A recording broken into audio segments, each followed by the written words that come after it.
Assalamualaikum warahmatullahi wabarakatuh dan selamat pagi. Saya ucapkan kepada semua pembeli e-video PolX bermula. Okey, semangat ya semua. Okey, now apa yang saya nak terangkan. Sebelum itu, saya nak ucapkan ribuan terima kasih kepada semua pembeli kerana memberi kepercayaan kepada saya dan e-video PolX yang diberi tajuk bermula ini. Okey, kita akan rungkaikan sedikit, serba sedikit berkenaan kenapa saya bagi nama bermula ini, guys. Okey, so now, before kita pergi jauh lagi, dalam e-video ini saya akan ada bagi 4 chapter. Yang chapter pertama, what is forex. Chapter kedua, candlestick. Chapter ketiga, entry atau re-entry using valid SNR. Dan chapter keempat, direction, exit, trend line. Dan akan ada saya bagi tambahan, insyaAllah. So now, apa yang saya nak adalah,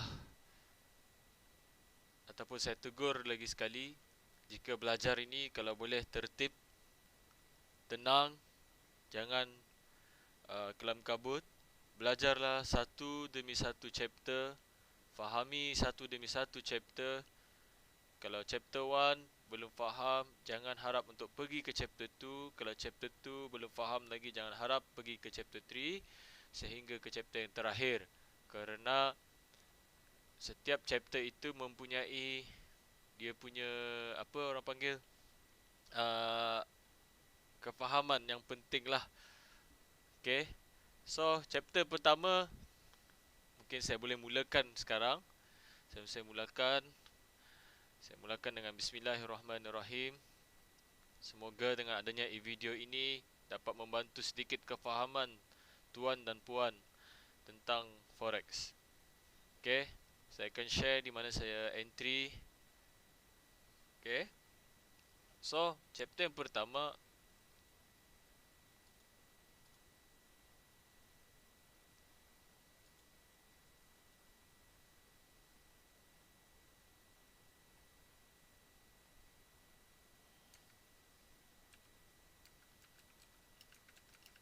okay, kejap ah. Okay,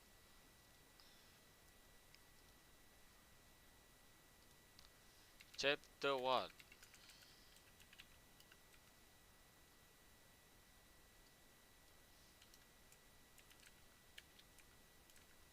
What is forex?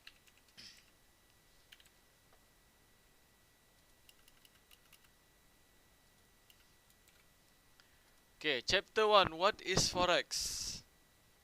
Okay guys, forex ni adalah singkatan nama bagi kita basic ah. Basic ni penting. Okay, basic ni penting tuan-tuan. Sebenarnya walaupun kita pakai basic adalah cukup memadai sebenarnya. Dalam trading ni kita tak perlu nak complicated. Okay, kita tak perlu nak tambah ini. Kita hanya perlu fokus pada satu teknik sebenarnya. Okay, keadaan sekarang terlalu banyak teknik. Okay, so itu sebenarnya tak dapat dikawal lah. Itu terpulang kepada masing-masing untuk memilih mana yang sesuai kepada dirinya. Kita tak boleh larang untuk dia untuk belajar ke sana sini. Itu hak mereka. Okay, so forex ada singkatan bagi forex exchange. Okay,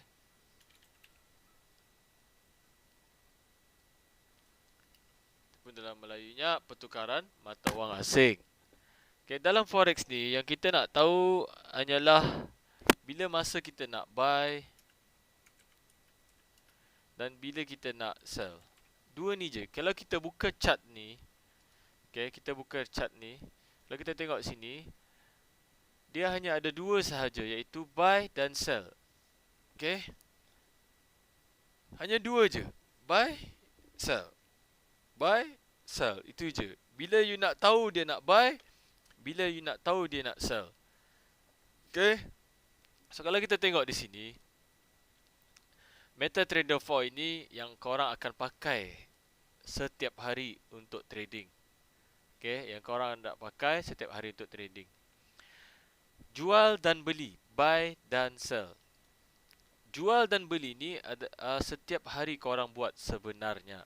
Setiap hari korang buat, iaitu dekat kedai. Bila korang pergi kedai, korang akan nampak penjual, dan korang masuk kedai itu korang adalah pembeli, betul tak? Kan? Okay. So, barang apa yang hendak dijual dalam forex ni adalah mata wang. Okay, mata wang asing. Kalau kita pergi ke mana-mana lah, ataupun kita pergi ke dalam mall, apa yang korang nampak bila korang masuk dalam mall tu? Korang akan nampak barang yang hendak dibelikan. Dan selain daripada korang nampak barang yang hendak dibeli, contoh macam ni, kita masuk chart, kita nampak chart. Ini candlestick ni adalah mewakili harga. Candlestick ni adalah harga. Okay, candlestick ni adalah harga. Okay. Sama juga, bila you masuk kedai, you ambil barang tu, yang korang akan tengok adalah harga. Dan korang akan menilai sendiri harga itu. Sama ada korang berminat untuk membeli harga itu. Okay, kalau korang seorang penjual, sama ada korang berminat untuk menjual dengan harga sedemikian. Okay, dalam kedai lagi, selain daripada harga, korang akan nampak satu benda ni, dia sentiasa tergantung dekat atas, iaitu label. Label, dia selalu berlaku, hampir-hampir raya ni, dia akan ada berlaku penjualan separuh harga, 70%, 50%, 20%, diskaun. Okay. So, benda ni sebenarnya terkait dalam trading juga. Sebab yang kita buat dalam trading ni adalah jual dan beli. Kan? So, contoh macam di sini, bila kita tengok zoom out structure market ni, kita zoom out, kita ambil feel. Cuba cuba feel the beat of the market. Rasai. Contoh macam, you nak jadi pembeli, you mesti, bila you nak jadi pembeli, you nak beli di waktu harga murah. Betul tak? Orang akan berminat bila mana harga itu murah, dan orang akan berebut untuk membeli jika diberi promotion. Okay? Sama juga, selaku penjual, penjual lebih suka untuk menjual di harga mahal. Sebab bila kita jual di harga mahal, akan dapat lebih banyak untung. Contoh macam di sini, kalau kita zoom out pun ataupun kita pakai line chart, di sini ada line chart, bar chart, candlestick, line chart, semua ini adalah harga. Setiap hari bila you buka MetaTrader 4, you akan nampak harga. Harga. You hanya dealing dengan harga ni je. Tak ada benda lain. Yang you nak tahu hanyalah di mana nak buy, di mana nak sell. Itu je dalam trading. Okay? Contohnya, rules dalam trading, you need to buy dekat harga murah dan jual di harga mahal. Okay? Contoh macam di sini. Ini contoh. Ini kita baru masuk basic. Okay? Bila harga jatuh mendadak di sini, contoh di sini, dia jatuh, pop. Okay. Kalau korang di keadaan sebagai penjual, korang nak jual ke di waktu harga murah? Of course tidak kan. Korang akan tunggu harga tu naik sedikit ataupun naik di mana yang korang nak. Yang penting you nak jual di harga mahal. Okay, contoh di sini. Bila dia naik, dia bagi, contoh kalau macam penjual dia nak harga mahal, kalau kita boleh bagi, inilah dipanggil retracement. Okay, setelah berlakunya kejatuhan, berlakunya retracement di sini. Okay, berlakunya retracement di sini. Faham tak? So, bila harga ni mahal, orang akan ramai jual. Sama juga di sini. Okay. Berlakunya kejatuhan, tunggu dulu naik, baru orang akan jual. Okay. Ini basic saja ya. Berlakunya kejatuhan, harga sudah murah, berlakunya retracement ataupun harga tu mahal, baru orang akan jual. Okay. Faham tidak? Faham ke tidak ni? Okay, semangat ya. Sama juga di sini.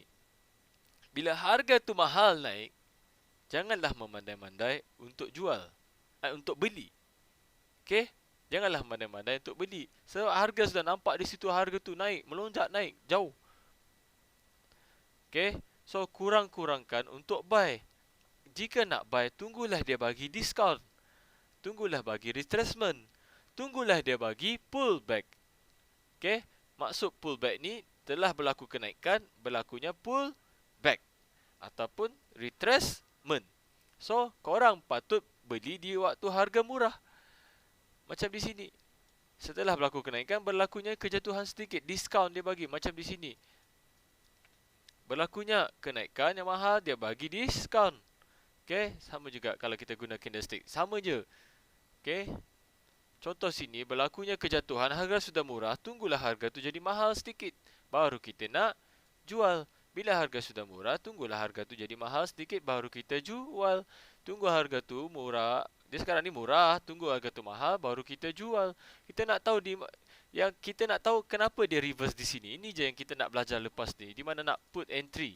Macam mana nak tahu yang tempat ni akan berlakunya kejatuhan. Di mana tempat-tempat yang akan berlakunya kenaikan, bermulanya kenaikan di sini, bermulanya kejatuhan di sini. Itu je yang kita nak tahu. Berlakunya kejatuhan di sini, kita nak tahu di mana bermulanya akan berlakunya kejatuhan setelah dia bagi retracement ataupun diskaun. Itu je yang kita nak tahu, yang tujuan kita selepas ini. Okay, so sama je. Market ni kalau kita tengok zoom out pun dari tahun 1990 ke 1970, keadaan pattern market ni sentiasa sama. Turun, naik, turun, naik, turun, naik. Yang kita hanya tahu di mana dia bermula naik, di mana bermula jatuh, di mana kita hendak bermula untuk masuk entry buy, dan di mana kita hendak bermula untuk masuk entry sell. Itu sahaja yang kita hendak tahu. Okay. Selebihnya, money management is very important because money management is the king. Cakap Habib Al-Atas. Okay. Money management. So, risk management. So, tolong gunakan dalam trading ni money management ataupun risk management yang korang belajar di luar sana. Okay. Sebab tak semestinya kita belajar daripada apapun lah. Okay. Kita kena kawal juga risk management ataupun money management. Sebab forex ni adalah high volatile market. Okay. Anytime sahaja boleh loss. Okay. Anytime sahaja orang boleh profit. Okay. Tapi yang macam mana kita nak bertahan dalam benda ni. Itu je. Okay. Faham? Kita renung-renung, zoom out. Bukan nak zoom in, hari-hari nak zoom in, zoom in, zoom in, zoom in. Cubalah zoom out sikit. Muhasabah sikit. Tengok sikit. Nampak tak? Setiap kenaikan akan ada berlaku jatuhan, retracement, setiap kenaikan. Dan di sini ada time frame. Okay, time frame ni tak ada masalah sebenarnya dalam pemakaian time frame. Semua time frame ini, contoh H1, satu candlestick adalah 1 jam. Kalau kita ubah ke H4, satu candlestick adalah 4 jam. Okay, contoh H1 ni. Okay. Dalam 1 jam ada berapa minit tuan-tuan yang mulia? Dalam 1 jam ada 60 minit. Kenapa saya bagi vertical line ni? Saya nak bagi korang contoh. Bila kita ubah ke minute 1, akan ada 60 biji pecahan. Kalau yang kita nampak dalam H1 ini hanyalah body yang telah siap. Tanpa ada M1, takkan ada time frame besar ini. M1 ini, minit ini bukanlah penamat dalam trading sebenarnya. Bukan penamat dalam trading pula. Bukan penamat dalam time frame sebenarnya. Okay. Okay, saya akan bagi line-line ni, vertical line ni adalah untuk memecahkan. Setiap satu candle ni ada 60 biji candle di M1. Mari kita tengok di M1. Okay, kita zoom out. Nampak tak? Okay, dari sini sampai sini adalah 60 biji candle, 60 minit, 60 minit. Cuba kita renungkan. Dekat H1 kita tak nampak apa pun dekat H1. Sebab dekat H1, sebab itulah saya cakap dalam candle ada harga. Okay, di mana kita akan mengupas berkenaan ini, candlestick ini di chapter 2 nanti. Okay, cuba kita tengok di sini.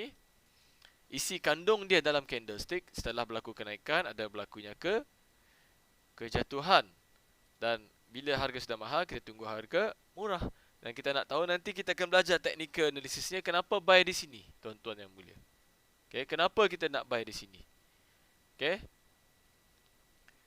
Sama juga di sini, berlaku kenaikan ada berlakunya kejatuhan. Kita nak tahu kenapa berlakunya kenaikan di sana. Lepas kenaikan berlaku kejatuhan. Kenapa dia bermula naik daripada sini? Mesti ada sebab. Setiap yang berlaku ada sebab. Okay. Setiap yang berlaku ada sebabnya. Okey, berlaku kenaikan dan berlaku kejatuhan di sini dan bermula kenaikan. Faham tidak? Ha? Okey, alhamdulillah.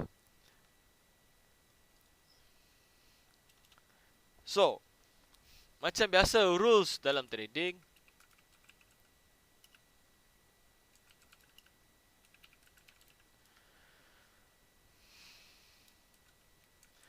buy at low price, sell at higher. Okay? Ingat, ni hadam betul-betul. Okay? Dalam trading ni juga ada session-session dia. Okay? Yang kita buat ini adalah world currency sedunia. Okay? Yang kita buat ni, contoh dia ada Asia region. Kita boleh cari benda ni dekat Google sebenarnya. Asia region ni terdiri daripada Australia, Yen, JPY, Japan, dan NZD iaitu New Zealand. Okay, ini Asia region punya currency. Kalau Europe punya region,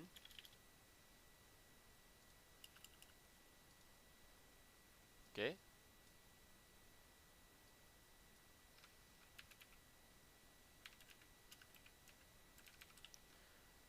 Europe punya region terdiri daripada apa kawan-kawan?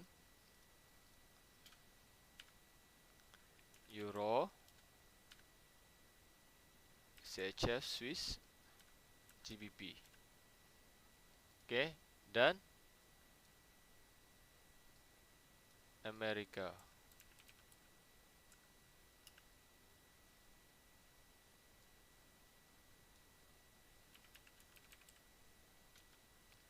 Terdiri daripada USD, United States Dollar, dan Canada CAD.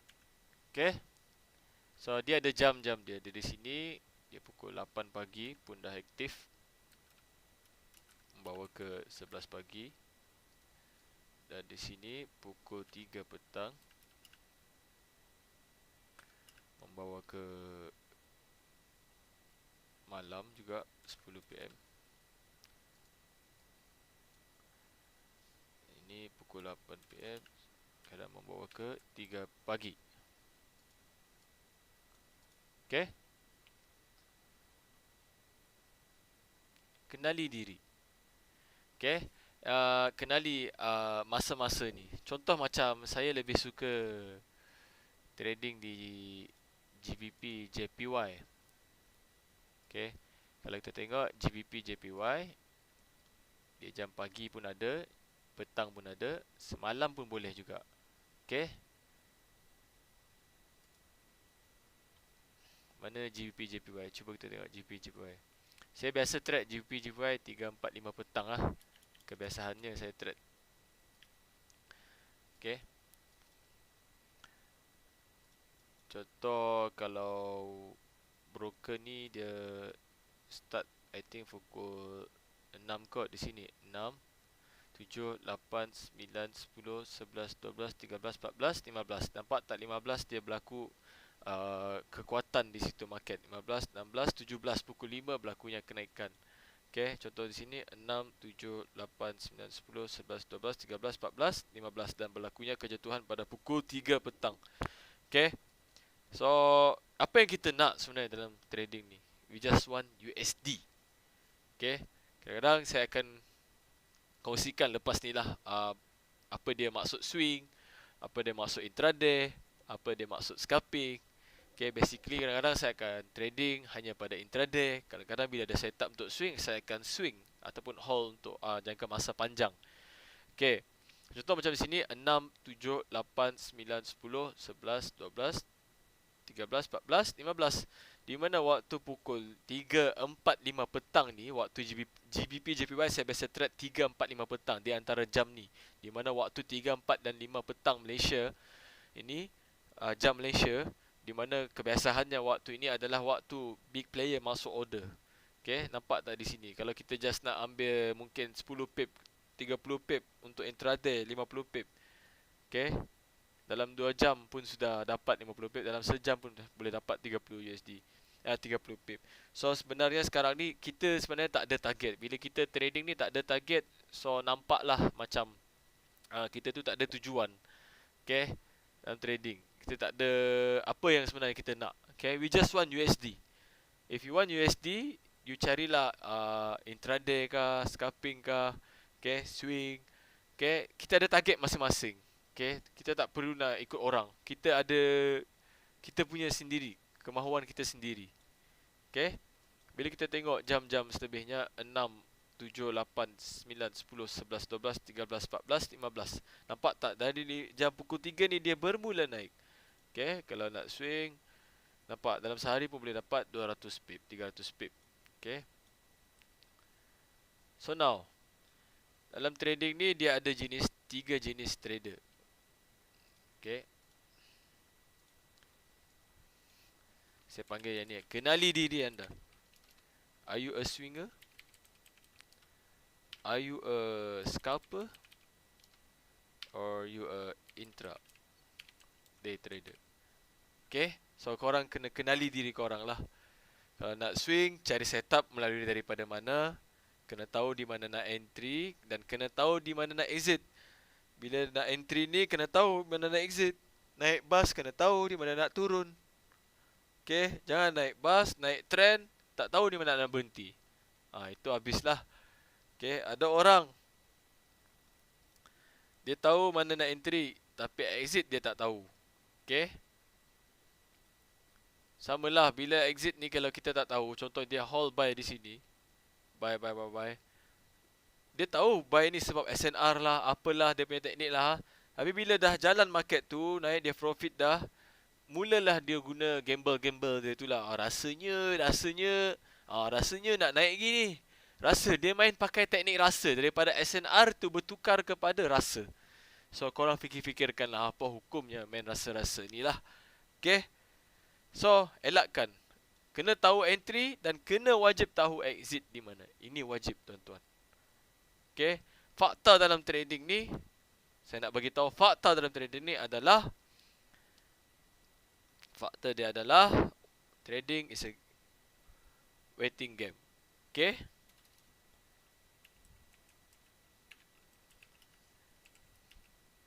Ingat, nak tak nak, you kena tunggu juga. You kena tunggu setup juga. Jangan baru buka chart, baru buka MT4, terus masuk entry. Okay.